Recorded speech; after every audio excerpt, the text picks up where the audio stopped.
Well, good morning, Unity of Music City. Good morning. Great to see a packed house this morning. Welcome, welcome, welcome to the first Sunday of August. This is a very special month for us, and I'll get into that a little bit later on. But we're going to start off our service today by coming into the sanctuary, loving this great new stage that we're on, and we're going to sing two songs back to back to get our energy up, to get us aligned with having a great service today. So on behalf of Reverend Deb Moore, I am Ryan Gill. That's Jackie, that's Jackson, that's Mary Grace. Let's all stand as we're able and sing, "All is well and life is good." 1, 2, 1, 2, 3, 4.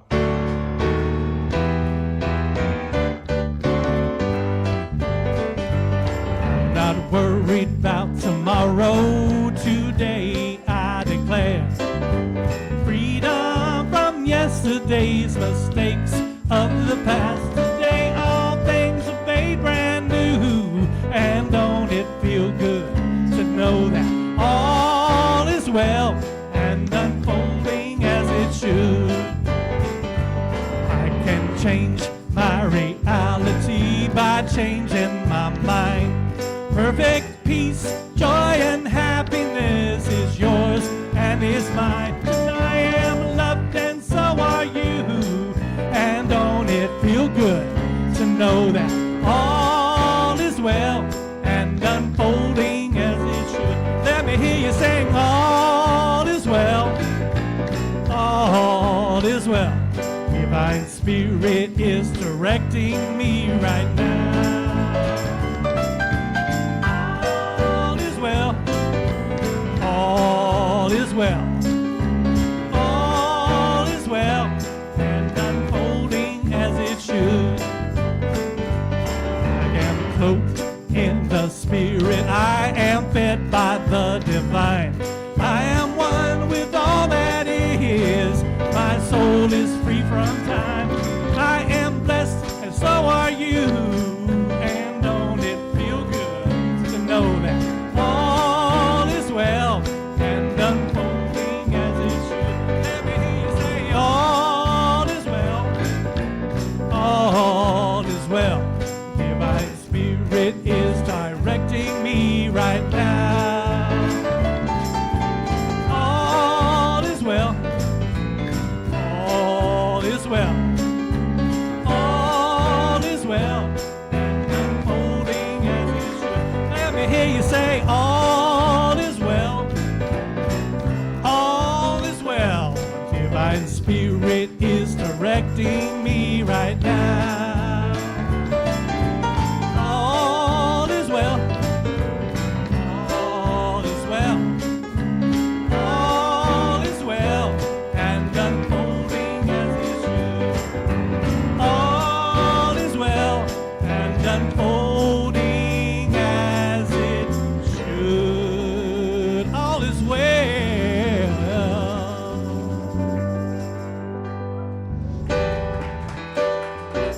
Now it's time to turn it over.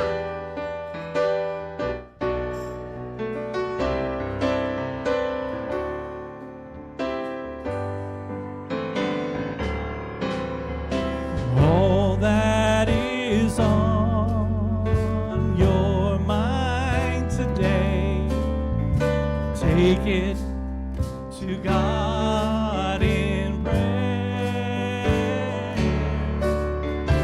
When you have fears that won't go away, take it to God in prayer. Turn it over, turn it over.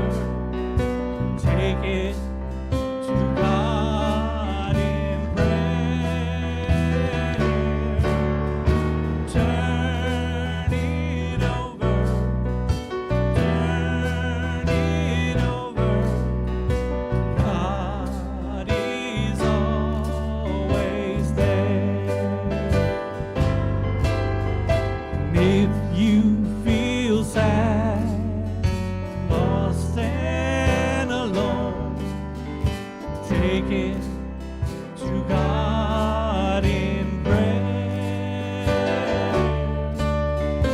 Oh, to the one that you can count on, take it to God in prayer. Turn it over, turn it over, take it to God in prayer. Turn it over, turn it over. God is always there. Sing that one more time. Turn it over, turn it over, take it to God in prayer. Turn it over, turn it over. God is always there. God is always there. God is always there. Ooh, thank you so much. Please be seated. All right, and if we've got any kids in the house, or young adults, or whatever in between, you may go with Miss Steph. Have lots of fun and learn lots of cool stuff. All right, well, welcome everybody. A proper welcome to ye all, and a proper welcome to August. August is a really special month for us here at Unity of Music City because this is the month that we moved into this building 2 years ago. So we are beginning our third year at 826 Wren Road. Oh, man. And what a special time it has been because we have really come into our own, right? We had a long odyssey here. We were homeless for over a year, and it really made us kind of take a strong look at ourselves as a spiritual community and say, who are we and what do we want to do in this world? And so what you are seeing is the unfoldment of those practices. It was such an important time for us. I'll be honest with you. I remember one Sunday looking out during the pandemic and seeing 8 people. And so it was disheartening for me. It was tough for me to keep going and, just being honest. But now I feel like the world is our oyster. Whatever we want, we can manifest. And I really believe that as the music minister here and as the director of music, or as the president of the board. So I am excited to see what happens next, right? So welcome to Unity. We are, yes. On that note, Unity of Music City is a 100% volunteer-led community. Whatever we do comes from you. So take that and this and put it together, and let's accomplish whatever you want to accomplish. We have different ways that you can give back. You can give back of your time, your talents, and your treasures, and we need all 3 of those. You can put your treasures, one of those T's, in the blue vase there. We have a PayPal QR code that you can use. So give of your time, talents, and your treasures to Unity of Music City. And we are a vibrant, active community, so that means we got a lot of stuff going on, and I think we got a lot of announcements that will prove that.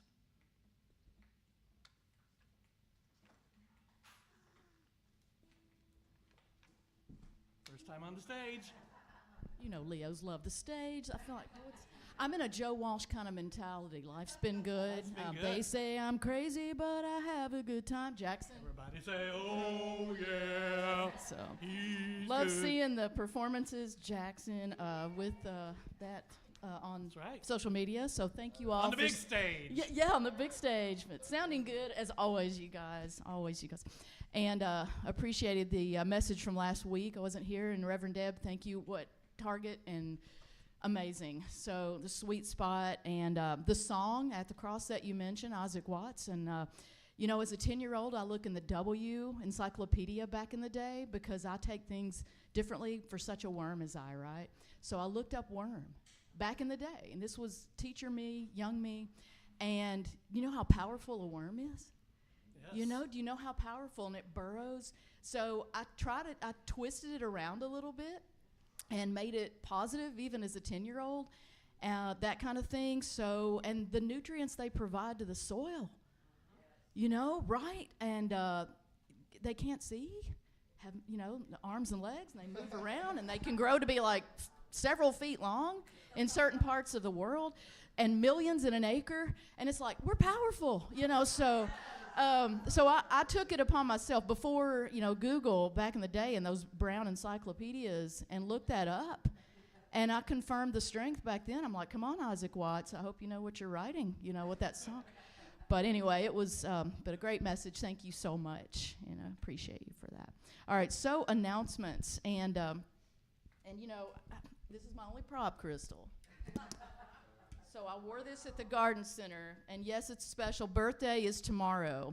So this is day 14 of Leo season, and yeah, and my boss not only approved it yesterday, he encouraged it and high-fived. So I loved it, and got to receive special wishes from guests coming in and tourists. So it was, you know, some beautiful moments there. All right, so announcements, here we go. Spiritual Summer Series, Wednesday, August 7th at 6 p.m. via Zoom. Join us in a guided exploration of Hinduism, the world's oldest religion, with Reverend Deb.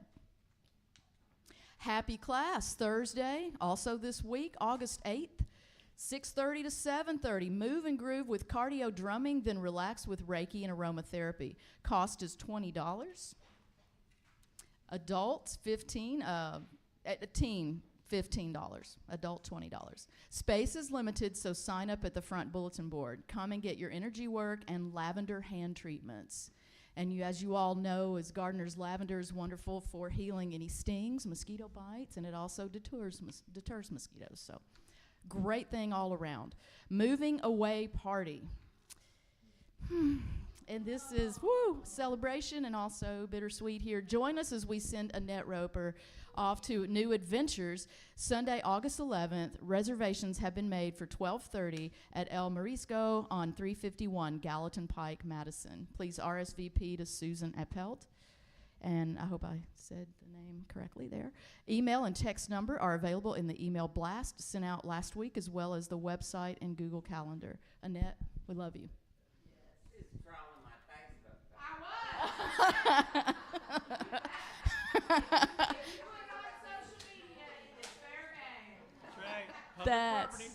That's fabulous. That's fabulous.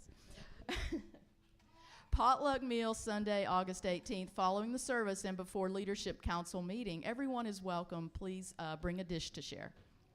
Full Moon Gathering, Monday, August 19th at 7 p.m. Join us around the fire here at Wren Road for the Sturgeon Moon. Join Steph and Deborah for Move, Groove, and Meditate Thursday, August 22nd. From 6:30 to 7:30 p.m., we will move and groove with dance fitness, gentle yoga. I have to get really in the zone for gentle yoga. But I'm going to learn it at this class. Relax with a guided group meditation and aromatherapy. Cost is $20 for adult and $15 for teens.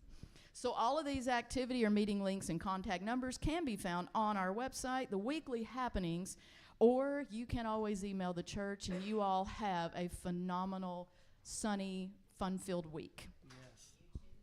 Yes. All right. Thank you, Julie.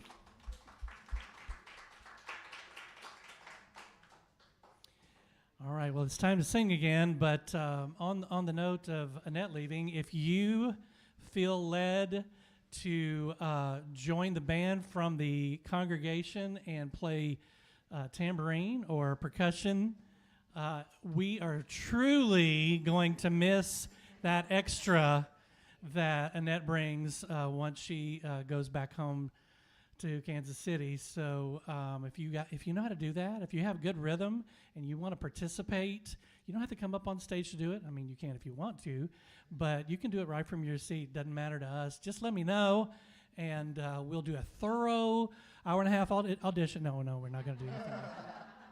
but please let me know, and we'll do that. So let's go to the monthly mantra. This month being the month that we moved in, it's our anniversary here. I really wanted to kind of go back through some of the traditions that we have musically. And so you're going to see a lot of songs that were written by Judy Blackwelder, who is our former music minister and an incredible songwriter in I will say, the spiritual songwriting vein, not just specifically Unity or New Thought or whatever. But then I think this song really encompasses the way that she wrote that really speaks to everybody, and it also speaks to who we are as a community now. So this is We Are All God's Children. A lot of you know this from singing in the choir back in the day. So let's stand up and remember it as we are able.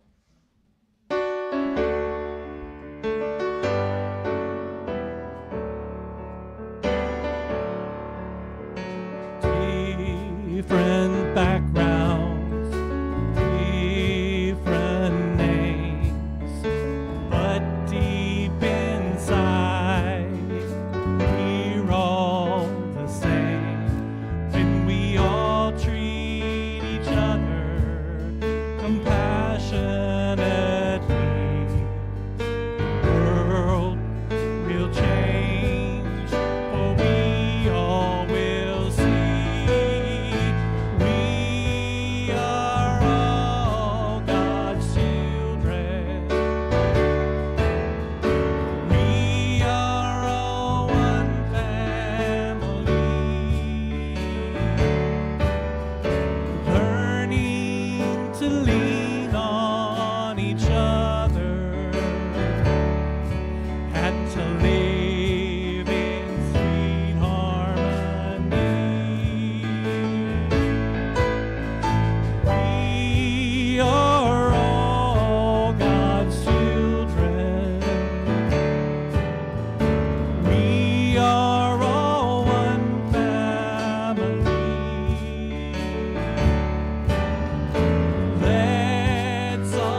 so much. Please be seated.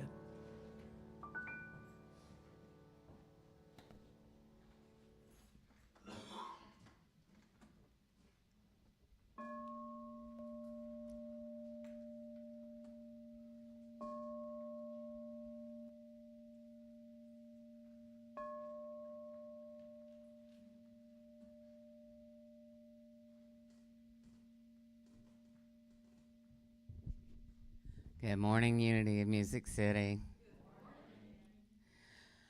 Let's begin this portion of our service by taking a deep, centering breath.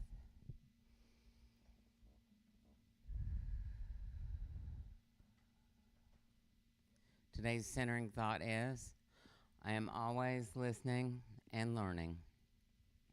A conversation requires each person to know how to speak up as well as how to listen. Healthy interpersonal reaction requires the ability to listen to others. However, there's a big difference between listening and hearing. If we are to bring healing to our polarized world, we need to learn how to listen to one another. Let's not confuse hearing and listening. Hearing refers to the sound that enters your ears, but listening requires more than that. It requires focus, concentrated effort, and opening our hearts. When we listen to someone, we go beyond hearing to understand the depth of the words, meanings, the feelings or intent of the message, and the energy of the person speaking. To listen to another person is to make an important and intimate connection with that other person, even if we disagree with them. And one of the best ways of loving another is when a person feels like someone has listened to them, they feel valued and cared for. Listening is an essential principle in our spiritual growth, and it takes practice. In our world today, where people communicate by texting, email, or social media, we thirst for deeper connection. Maybe this is one reason that you've come to the spiritual community. And this is the perfect place to practice becoming a better communicator and listener. Sharpening our listening and communication skills is foundational to our spiritual growth. Without these tools, how will we be able to communicate the love, joy, and peace that we have in our hearts and with the communities that we're a part of? And now please repeat these affirming statements after me. I am open and willing to be at peace with myself and the world. I am open and willing to be at peace with myself and the world. When I truly listen to others, I open my soul to real spiritual growth. When I truly listen to others, I open my soul to real spiritual growth. When I truly listen to others, I can bring healing into my world.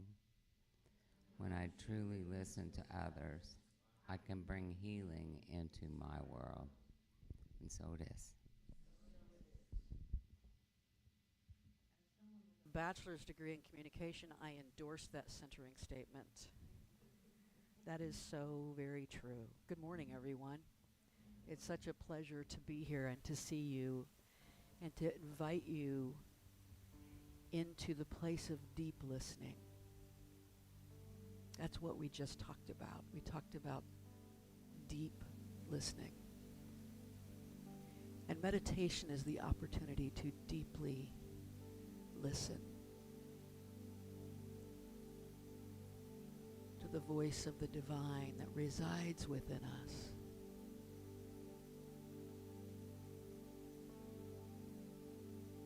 That echoes most resoundingly in an empty space.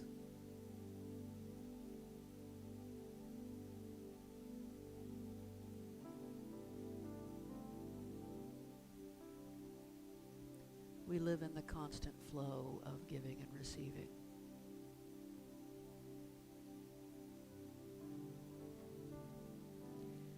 Every word we speak, every thought we have, every action we undertake is sending a message to the universe.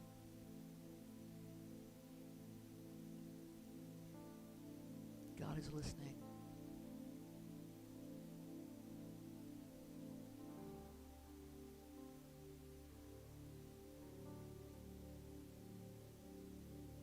divine is also speaking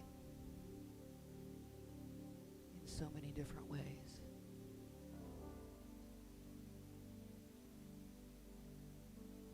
Often most vividly in the silence, but also in every experience that we have.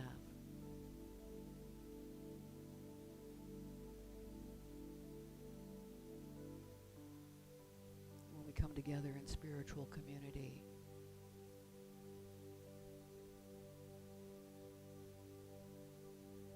we become a link in the chain of God's give and take.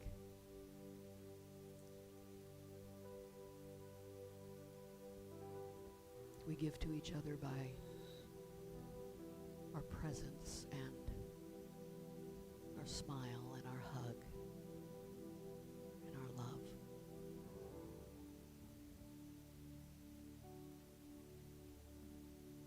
And in return, we receive. We receive the deep current of knowing that we belong.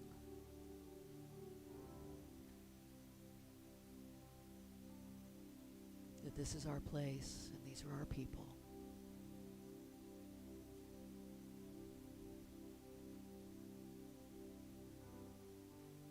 As we move into the stillness together, I invite you to experience in whatever way you best experience it, the infinite flow between you and God.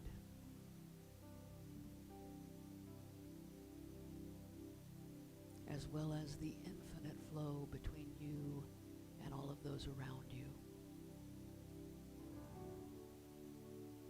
Receive love from the divine and give it back.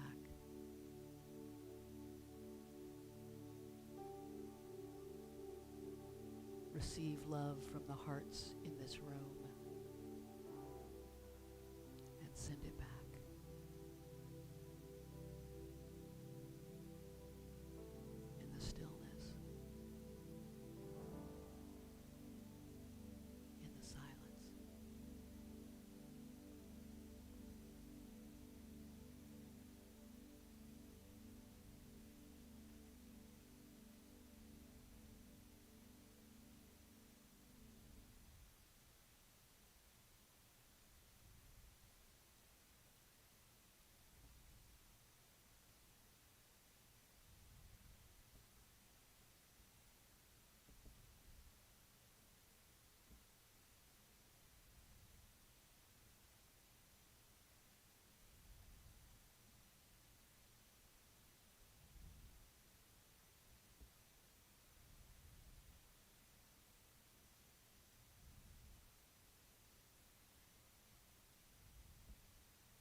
God has an infinite number of faces.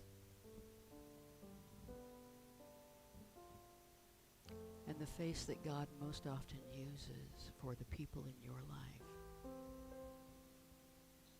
is yours.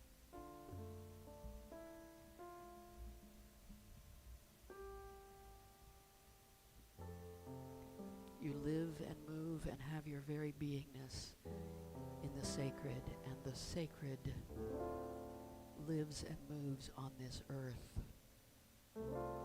in you. How you choose to show up, how you choose to love.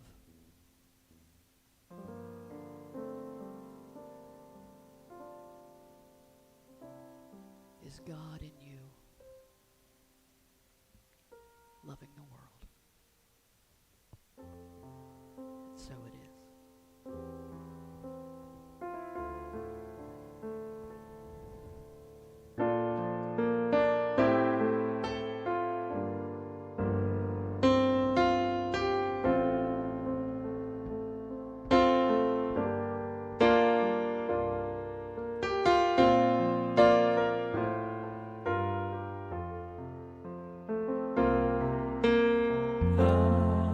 I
that I am flows to and from God.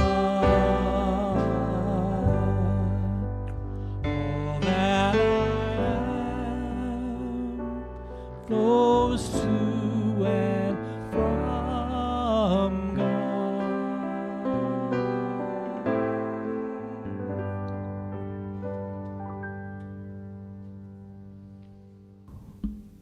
We have a step.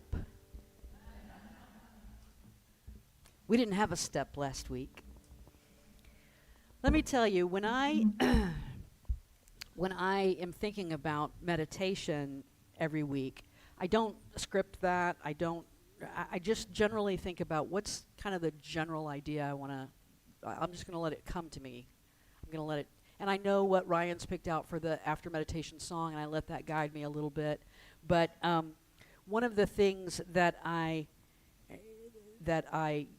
allow to happen is that just comes to me, and so know that many times I'm speaking to myself every bit as much as I'm speaking to you. This is a meditation for me.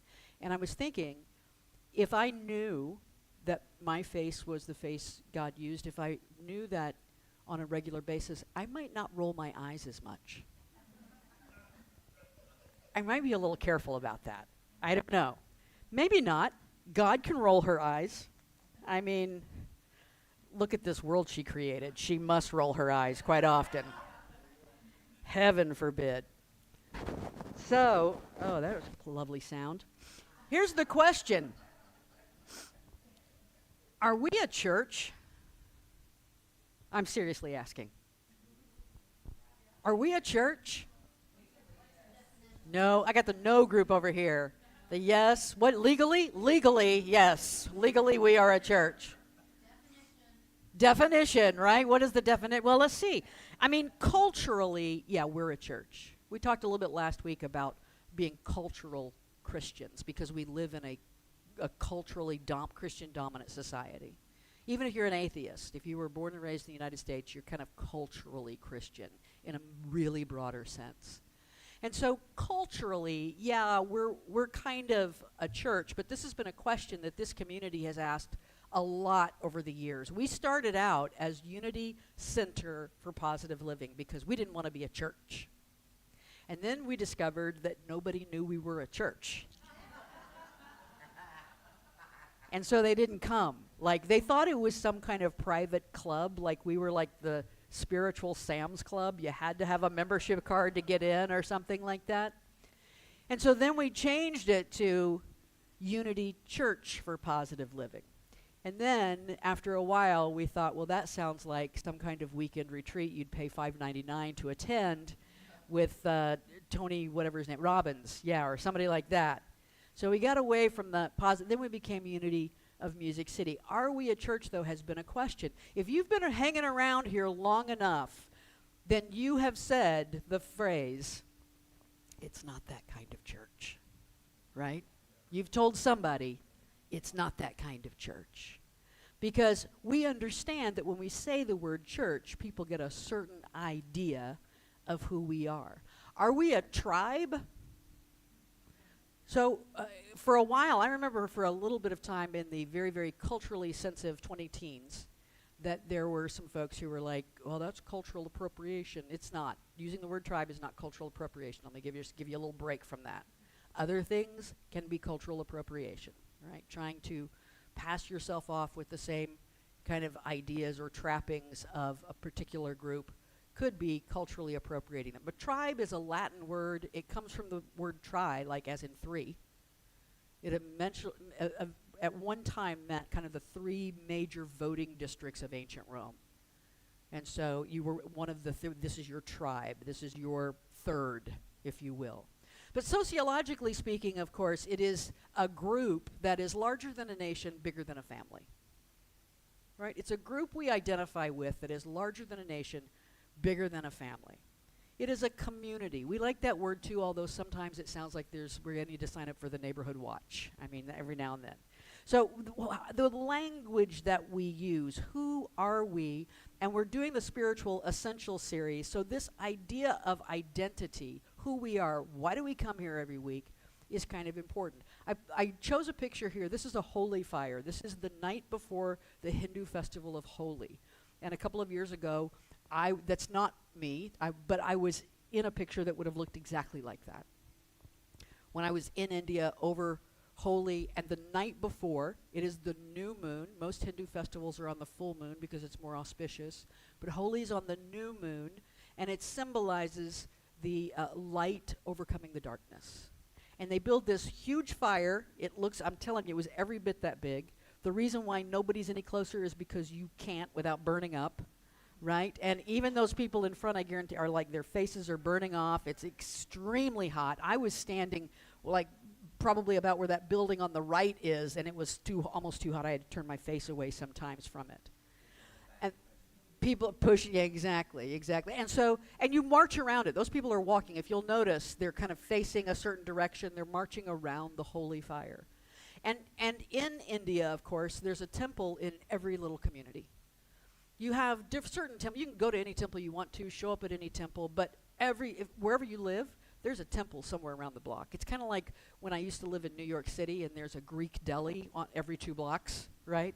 In India, there's a temple every 2 blocks. And so these are the tribes that come together, the neighbors that come together. A few years ago, I heard Bill Maher, you know, the kind of political pundit comic guy, whatever he is. He was talking about, there was a little video he did about tribe. And he was talking about how the United States is a really unique experiment in that in the whole history of human, you know, that we have known human history, the United States is the only place where we have developed a society without tribe. Right? It was the first place where we developed a society without tribe. If you were Italian, you were Italian. That was your tribe. Right? If you're USian, you could belong to a lot of different tribes. It's a lot of different people coming together, trying to create an identity. He saw some concern with that. I think that we have a great opportunity. The author Matt Johnson says, people aren't social, they're tribal. Race doesn't exist, but tribes are real. Now, sociologists don't talk about race. What race are we? We're the human race. That's who we are. We are the human race. They'll talk about ethnicities. They'll talk about different tribes, different cultural identities, things of that nature. But Matt Johnson is saying here that tribalness, that idea of tribe, is something that people really resonate with. And even in a land where tribes aren't central to our social structure, we're still tribal. I have a friend who is a diehard, lifelong Cleveland Browns fan, which some years is kind of like being a Vanderbilt football fan. You look up the word masochist in the dictionary, there's a Vanderbilt fan. But she's a diehard Cleveland Browns fan. I can guarantee you, she lives here in Nashville, I can guarantee you that if she were suddenly plopped down in the middle of the Cleveland Browns stadium, in the middle of a game, with all of that weird color orange and brown on that they have, among a bunch of other people wearing the same thing, she would find a sense of tribe. People she's never met before, she would have a sense of, we understand each other. We get each other, right? Think about how tribal politics are. Extremely tribal. The college you went to, right? Where you grew up is a kind of tribe. What fraternity or sorority you joined. Talk about tribes, right? So there is, people have a really strong sense. I have a colleague at work who's a member of AKA, Alpha Kappa Alpha, which is, they will tell you, the Deltas will disagree with you, but they will tell you the top black sorority in the nation, right? Kamala Harris is a member of AKA, okay? And let me tell you, if you get around some AKA folks, that is a tribe. And they will watch out for each other till the day they die. Right? They are connected to each other. If they've never met, all you got to do is say AKA, boom. They are in with each other. That sense of tribe is important. The Chinese American activist, active in the civil rights movement, said, building community is to the collective as spiritual practice is to the individual. Think about that for just a moment. I mean, read that carefully. She didn't say that building community is important to the collective. She didn't say, a collective needs to build community. That's a really important. It is the same as an individual spiritual practice. It is essential. It is vital. Why are we here? We could all just sit at home and meditate. We could just sit at home and meditate. We could do our own spiritual work. Why do we show up here every week? Why do we keep doing what we're doing? Earlier this summer, during the Summer Spirituality Series, if you haven't been a part of that, it's been really, really great. Frank has put together a weekly Zoom meeting with people from all different religions, and it's been a very informative experience. We've got a couple more, Hinduism. I think Frank's talking with an imam to get Islam in there. So it's a great learning experience. But earlier, we had Christy Robinson talking about Buddhism. And she reminded me of a quote I'd heard from Thich Nhat Hanh: the next Buddha will be the Sangha. Sangha is the word for community, the group, the assembly, the gathering, right? The next community. The whole quote looks something like this: the next Buddha will not take the form of a person. The next Buddha will rather take the shape of a community that practices understanding and loving kindness, a community that practices a way of conscious living. That's the next Buddha. Remember, Buddha is a title like Christ. We can talk about the Buddha, like that one guy, but we can all be a Buddha. It means awakened one, enlightened one. What are we awakening to? We're awakening to oneness. And oneness is the understanding that we are all part of the divine self. So a Buddha awakening would imply that we see the Buddha in everyone, would imply that we immediately connect with spiritual community, right? So what it is we're building here is a collective awakening to consciousness. Our goal here is that everyone who is a part of our community fully realizes their Buddha nature, their Christ consciousness, their Krishna consciousness, whatever resonates with them and whatever they feel. How do we do that? I'm so glad you asked. I am so glad you asked. Building spiritual community. Now, if you just go Google how to build a spiritual community, you're going to get all kinds of responses. You're going to get responses that tell you how to increase your tithes and offerings every week. You're going to get responses that tell you how to create small groups, how to build a youth program, how to do all kinds of things. I believe that building spiritual community must be a conscious but organic act. If we're going to do it in the most authentic way, a conscious but organic act. It's built intentionally, but it manifests in surprising ways. That's what we do with our intentions, right? We used to say in Unity, God, this or something better, because I'm not going to limit. I got some ideas, God, and you know what? You gave me this mind. I'm going to come up with ideas. I'm going to be a idea person. Oh my God, that takes me back to an old Michael Keaton movie, Night Shift. Did y'all ever see Night Shift? I'm an idea man. All right. Anyway, total tangent right there that my brain just went on. But here's the thing. We can have all these ideas, but then God comes along, the divine comes along, divine energy, synergy, the synergy of the community comes along and makes it something we couldn't even imagine. We till the soil, we prepare the environment to be conducive to spiritual community. We do our own work, and then we show up to bring our consciousness to the collective consciousness. And I have 4 thoughts about this, about ways that we do this consciously and organically. Number 1, everyone belongs. Everyone belongs. I've talked to you before about the importance of belongingness and how we know this in higher education now, that the number one obstacle to student success is that somewhere deep in their heart of hearts is a feeling that they don't belong. They don't belong in a college classroom. They don't belong on the college campus. Maybe they don't belong among the educated ranks. Nobody else in my family belonged there. Maybe I don't belong there either. And the number one thing we try to do in that first year experience, that first year of bringing them into the college fold, is to help emphasize you belong here. This is a place where you belong. And where, where else would someone more fully belong than in their spiritual community? Everyone belongs. We don't just say it, we practice it. You belong. We don't kick people out, right? We don't insist that you think a certain way, believe a certain way. You know who else belongs? You belong here.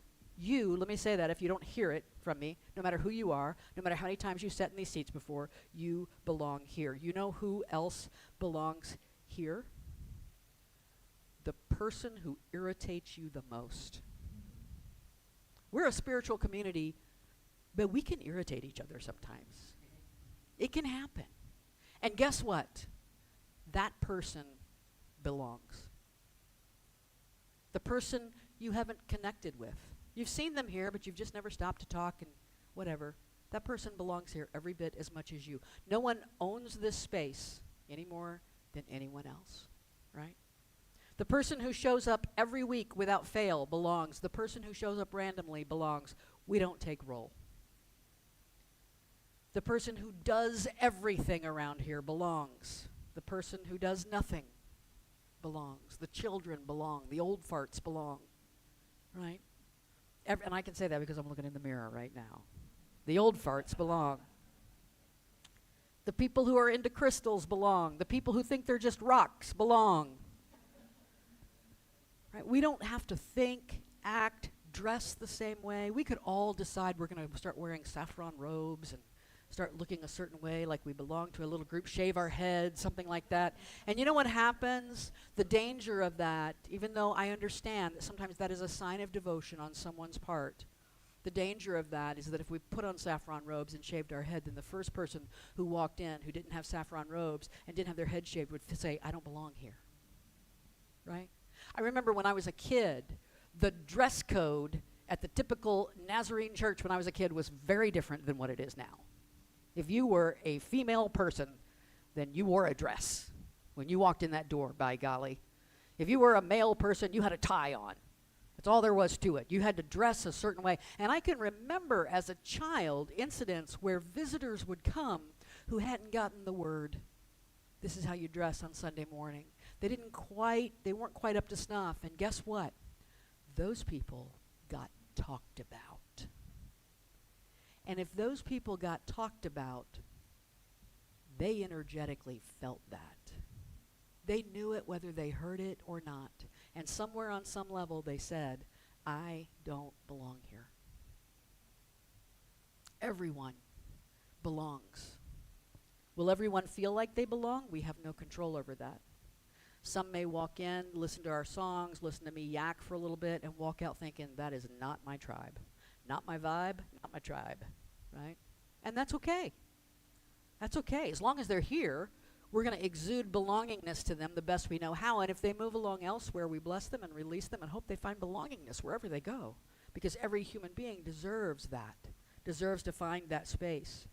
Mother Teresa said, today, if we have no peace, it's because we've forgotten that we belong to each other. We belong to each other. You and that person who irritates you most, you belong to each other. Republicans and Democrats, I know, you got to breathe through that one right now. We belong to each other.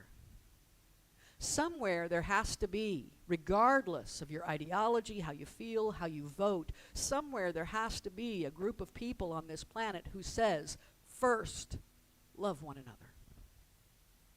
First, I love that person in front of me. I meet them with love. When the wealthy man came to Jesus and said, what do I got to do to get into heaven? It says, I think it's in Mark 3 if I'm not mistaken, it says what it says. It says, Jesus looked at him and loved him. Jesus looked at him and loved him.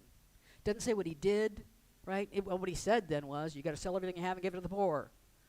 Shit, right? Whatever. But Jesus looked at him and loved him. And here's the thing. Jesus radiated that, and the guy felt it. You know, the guy felt it. Let it be our prayer that everywhere we go, first, people feel love from me. First, people feel love because we belong to each other. It's time to rebuild bridges of belongingness between the splintered shards of our society. And it's the job of spiritual people to do that.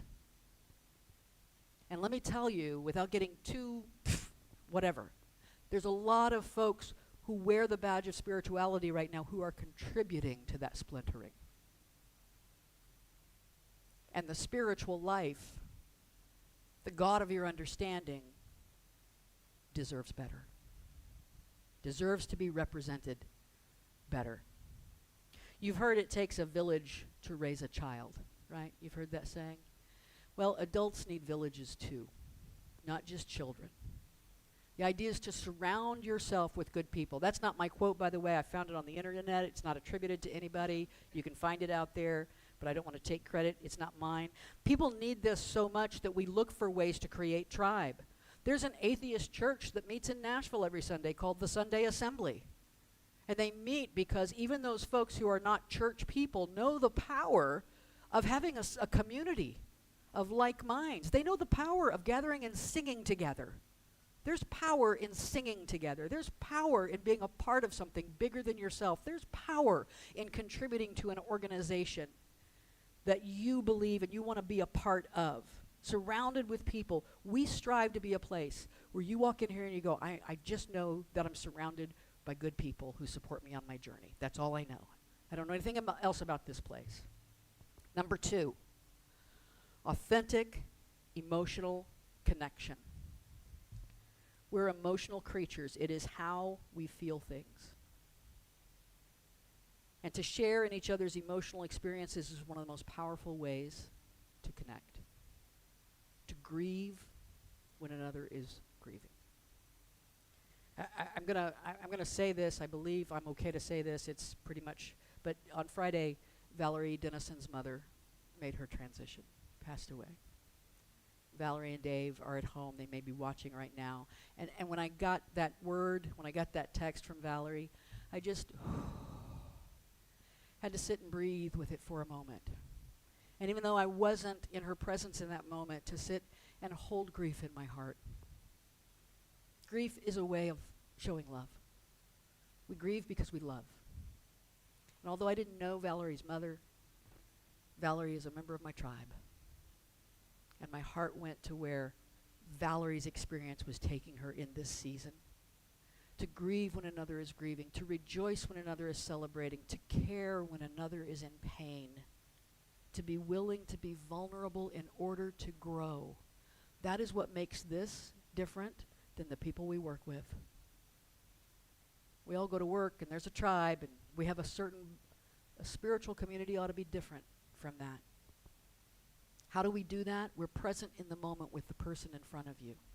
That person who most irritates you, by the way, sometimes that person who most irritates you is being so dang irritating at that moment because they're feeling a weird energy in the room that started when you walked in. Because you're carrying the energy of that person irritates me. And all of a sudden, they can't seem to do anything but to jump right into irritating energy. Could be. I'm just going to say that could be it. What if we just stopped and gave them our attention? Just paid attention to them, being present in the moment with them. Who knows how they might shift because we needed to shift. Daniel Goleman is a psychologist who gave us the term emotional intelligence, and he says, simply paying attention allows us to build an emotional connection. Lacking attention, empathy hasn't a chance. We cannot build true empathy with others and those emotional connections if we don't pay any attention to them, if we don't stop and listen. There's a theologian named Wayne Mueller, and he has an organization out, I think it's called the Institute of the Southwest. This is what he says. We're called to be strong companions and clear mirrors to one another, to seek those who reflect with compassion and a keen eye how we are doing, whether we seem centered or off course. We need the nourishing company of others to create the circle needed for growth, freedom, and healing. Isn't that beautiful? That right there is the whole reason for church, for tribe, for gathering together. Yes, we are one with God, all alone in our room. But practicing that with everyone else is how we really experience oneness. Experiencing oneness with just me, not a big hill to climb. Experiencing oneness with all of you, look at us. Look at us doing it. Being the Buddha, being the Sangha. This being present, this authentic emotional connection is often the key to our healing, right? We could sit alone and meditate, but we miss the reflection of ourselves that we receive by being in community with others. Number 3, time, talents, and treasures. You know this. Ryan talks about it every week. Time, talents, and treasures. We love what we take care of. I learned that first from Stephen Covey, 7 Habits of Highly Effective People, 1,000,000 years ago.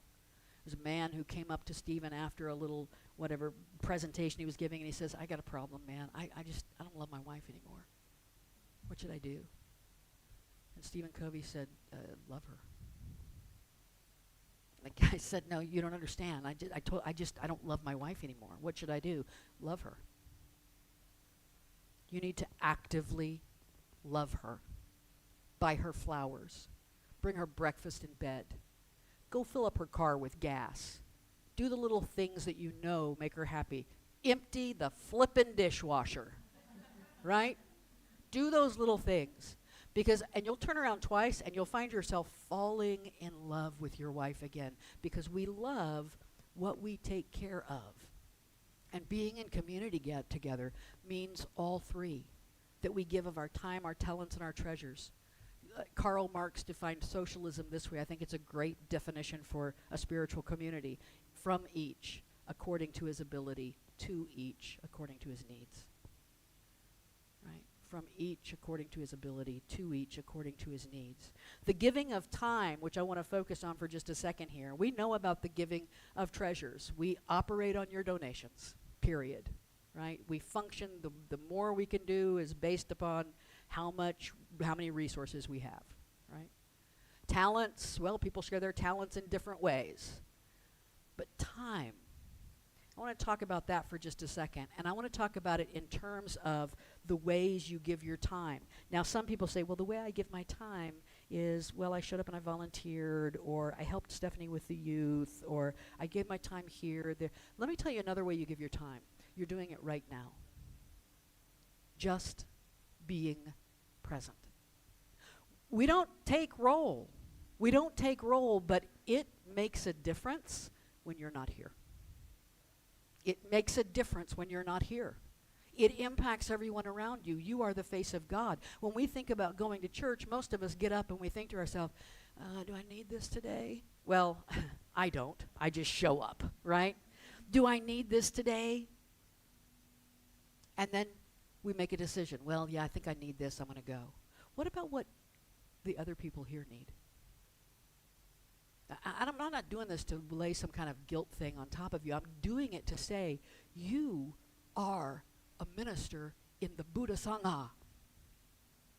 You are a member of the energy. You are a part of the energetic flow. And it makes a difference when you're here. When you're not, we miss you. We know you're where you're supposed to be. That's fine. No guilt. But man, it's good when you're here. It's really good when you're here. Your presence makes a difference. Last week, I mentioned that common phrase you've heard before, hurt people. And I suggested that if that's true, then it's also true that healed people heal people, but not if they don't show up. But not if they don't show up. Healed people heal people. And this time, talent, and treasures is kind of a commitment question. We want to build spiritual community. This is you know me, I'm like, you do whatever works for you. But this is the closest thing I'm going to get to laying a guilt trip on you. You want to build spiritual community, there's a commitment factor.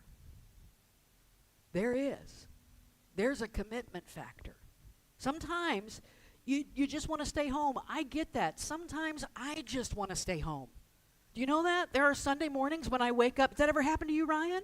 You wake up and you're like, I I could just stay in bed today. I could just stay in bed. And here's what I'll tell you. This is the truth. My hand to God right now. This is the truth. Every single time that I roll myself out of bed and get myself dressed and show up here and do what is mine to do, I am so glad I did. I receive more than I give. I am so, so glad that I did. It changes me. It makes me able and ready and prepared for the week to come. How might I contribute? Who might I be in conversation with? Who might just need me to go by and pat them on the back when I walk by, right? Eckhart Tolle said, wherever you are, be there totally. I know a lot of people, especially because some folks have been kind of damaged by church. They have a little bit of church baggage. And this the idea of coming back in a place that looks like church feels a little like, I don't know about this. And so we've been the kind of place where people like to kind of dance one foot in, one foot out. Well, I kind of go there. I know I get something good out of it, but I don't want to, I don't want to be too close. I'm asking you to come in closer with us. I'm asking you to come into a deeper intimacy, right? The true spiritual intimacy of knowing each other. Malachi 3:10 in the Old Testament is a verse that you're going to hear in a traditional church. It goes like this: bring your full tithe into the storehouse. And ministers love that. They love to talk about bringing your full tithe. You know, we don't talk about tithe very much around here. It's a concept that's Old Testament. It's your giving is between you and God. I want to do what we do with everything else here at Unity, and I want to look at the metaphysical idea of that. Metaphysically, bring your full tithe into the storehouse. Bring your full attention to your spiritual tribe. Bring your full energy to your community. Bring the fullness of yourself into what we're trying to create here. Shared purpose. Now, our shared statements, Ryan talks about them a lot, our we believe statements, our who we are. We share a sense of purpose, but because we're an interfaith inclusive community, you know, we don't have this very strict dogma. This is the credo of Unity of Music City. This is what you have to believe. Evangelicals, the purpose is clear, right? Go into all the world and preach the gospel. That's our purpose. Islam, the purpose is outlined in the 5 pillars of Islam. But our purpose, I suggest that we have 2 central purposes. Right? We have our belief statements, we have our statements of definition. What is our purpose? Our first purpose is to evolve individually and collectively. To evolve the concept of church. Are we a church? Maybe we're the next thing. Maybe the word hasn't even been invented yet. Brian McLaren said if a spiritual community only points back to where it's been, or if it only digs in its heels where it is now, it's a dead end or a parking lot, not a way. Not a way. Jesus said, you will do greater things than I have done. Right?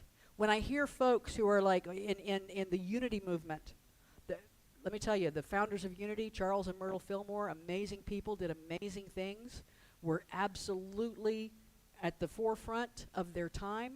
And I believe Charles Fillmore would be the first person who said, you better have grown beyond me by 2025. Right? I had 1890 mentality. I had 1900 mentality. You better have evolved into something beyond me. We look to the ancients and glean their wisdom, and our job is to go beyond. In that sense, there is no roadmap for the church, for the tribe, the community we are building. This is a creative act. We are co-creators together of this tribal experiment. So the first purpose is to evolve. The second purpose is this. We're all just walking each other home. Right? Our friend Ram Dass, who is now in the spirit world, which means he's sitting here right now with us. That's exciting to think. Ram Dass, we're all just walking each other home. That's what we do. We hold each other's hands. We shine the light. Whatever path you're on, however you get up the mountain, you know what? You belong here. If you're a Catholic and you wear a rosary around your neck and you belong here. If you're a Buddhist and you want to wear a saffron robe, you belong here. Whoever you are, because we're just walking each other home. That's all we're doing, right? Groucho Marx. You remember Groucho Marx? Some of us are old enough. Some of us have never. Mary Grace, you know who Groucho Marx is? No, she said. You have failed as a mother. All right, okay. Right. Groucho Marx had an old television show. You say the magic word and a little ducky will come down. He had a big bushy mustache and he wore this cigar, had this cigar and all this kind of stuff. He's famous for having said, I refuse to join any club that would have me as a member. Right? But I think we can turn that idea around just a little bit, because that, of course, flies right in the face of belongingness. What if instead, sometimes you got to create what you want to be part of? If the club doesn't already exist, that is exactly fits you, let's create it together. Let's build it together, right? This doesn't have to be the way I say. It doesn't have to be the way Ryan says, right? What do you say? What is the co-creation energy that you're bringing in creating what you want to be part of? I'm doing that every week, trying to create what I want to be part of. What I want to be part of is a loving community. Let me tell you something. There was a time when I showed up because I felt like I had to. There was a time when this was kind of a job, even before I became the minister. When I was on the praise and worship team years ago, right? This was a job, and I showed up because I had to. And some people I liked, and some people I didn't, right? And I was part of the problem. I was part of the problem. Because the truth of the matter is, if I can't show up to my spiritual community and look every single person in the eye and say, I love you, without even saying it. You belong here. You enrich my life. It makes a difference to me that you're in my life. I like being around you. Let's go have lunch, right? If I can't say that, then I'm not building the Buddha. I'm not building the Sangha. And I want to be a part of a community that engages in conscious living with one another, that loves each other even as I have loved you, right? That's what I want. That's what I feel. That's what I feel from you. Even if you don't, that's what I feel. And that's what I'm going to give back to you the best I know how every week. Oh, thank you, Tammy. Namaste. Namaste, everyone.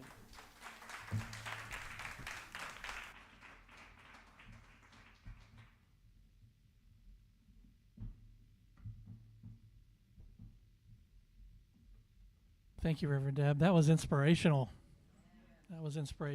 I needed that. I say it every week. Everything we do comes from you. You know, that's the way it is. Somebody asked me after our last congregational meeting that I facilitated. They said, well, they were speaking to me as the president of the board. They said, well, what's next? And I said, I don't know. You tell me, and I'll make it happen. That's my job. Is to you figure it out, and I'm going to facilitate making it happen. You know, that's why we have leadership here. It's to facilitate what you want to do. So that's awesome. I'm so appreciative of Reverend Deb, and thank you for sharing in this experience with us today. This collective experience that we have would not have been the same without you, because you bring a unique and special energy to the mix, and I am grateful for you. What are you grateful for? What's happened in the past week or so that has caused you to go, so grateful to have that? Anybody?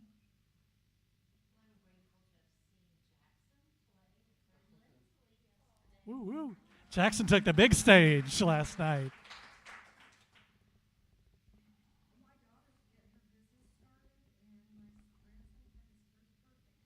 Oh, my goodness.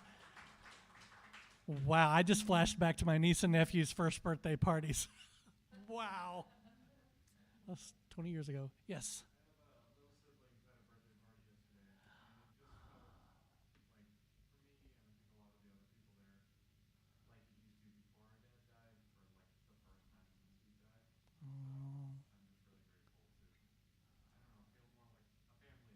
Yeah, thankful for family. So important when we come together in family events and share with each other and remember, how am I related to this person? No, I'm just kidding. That's just me, maybe. Have you ever wondered that? You're sitting with your family, you're thinking, what is? No, just kidding. Yes, Miss Julie.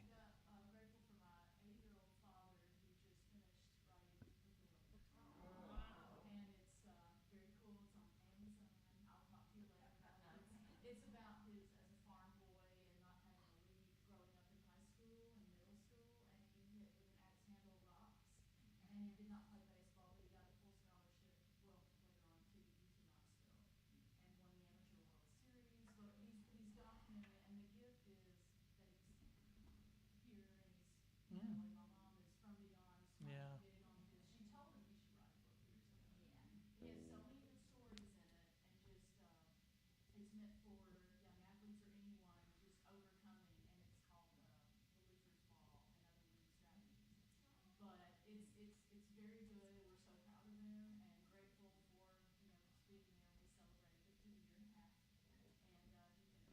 My goodness. Wow. For everybody online, Julie's thankful for her dad who just finished his first book at 80 years of age. It's an inspirational book. Yeah. Crystal. Valerie says, so grateful to all of you for your support. And Pamela Ray says, I'm grateful in retrospect for the wonderful experiences I've had in my life. Okay, so Val's grateful for a spiritual community. Pamela's thankful for, say that again? Experiences. Great experiences. All right. Anybody? What else, Carolyn? I'm grateful to spend the last 3 days at the Music City Ukulele Festival. Ooh! Grateful for the Ukulele Festival. The gift of music. I don't play like Mary Grace or Ryan or Jackson or Jackie, and I don't have to enjoy the beauty of music and what it does for you. And it's another tribe for me. So grateful for that tribe.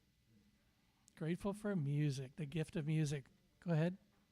I am grateful for the message today, and Yeah. it really put things in perspective when you think about community and the need of others, because a lot of times I try to do it myself. I'm beyond thankful for my wife, her perseverance. She recently graduated with her degree. An amazing message, and for my community, my That's right. Grateful community and beautiful, awesome wives. Wives and lives. March.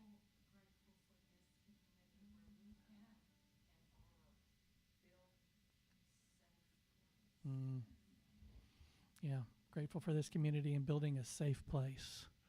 All right, well, all this says is that we live in a world of infinite abundance.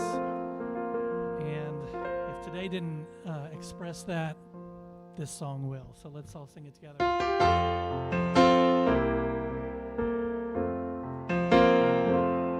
I live in the midst of infinite abundance.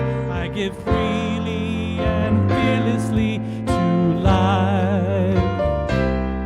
I live in the midst of infinite abundance, and life gives back to me. I live in the midst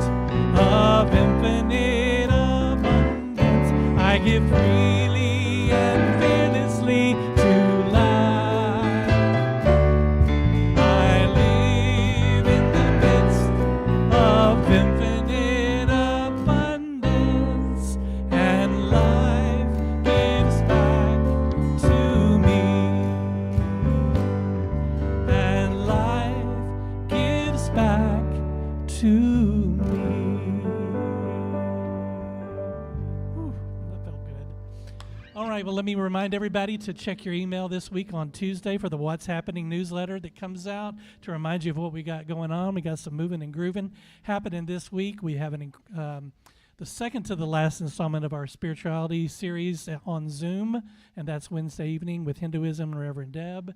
So that and many, many more things are happening. So let's all stand and say the prayer for protection together as we prepare to leave. The light of God surrounds us. The love of God enfolds us. The power of God protects us. And the presence of God watches over us.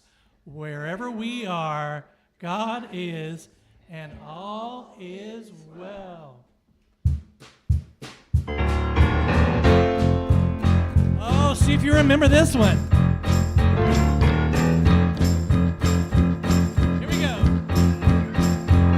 We are one with God and one with each other. Everyone we meet is our sister and brother. You be you and I'll be me. We're all members of one family. Live in harmony, harmony. We are a part of all that we see. Live in harmony, harmony. We can be different and still live in harmony. We are one with God and one with each other. Everyone we meet is our sister and brother. You be you and I'll be me. We're all members of one family. Live in harmony, harmony. We can be part of all that we see. Live in harmony, harmony. We can be different and still live in harmony. We can be different and still live in harmony.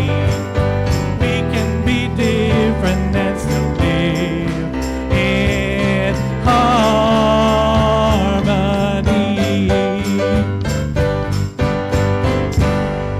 All right. Thank you so much, everyone. Have a great week, and we'll see you back next Sunday.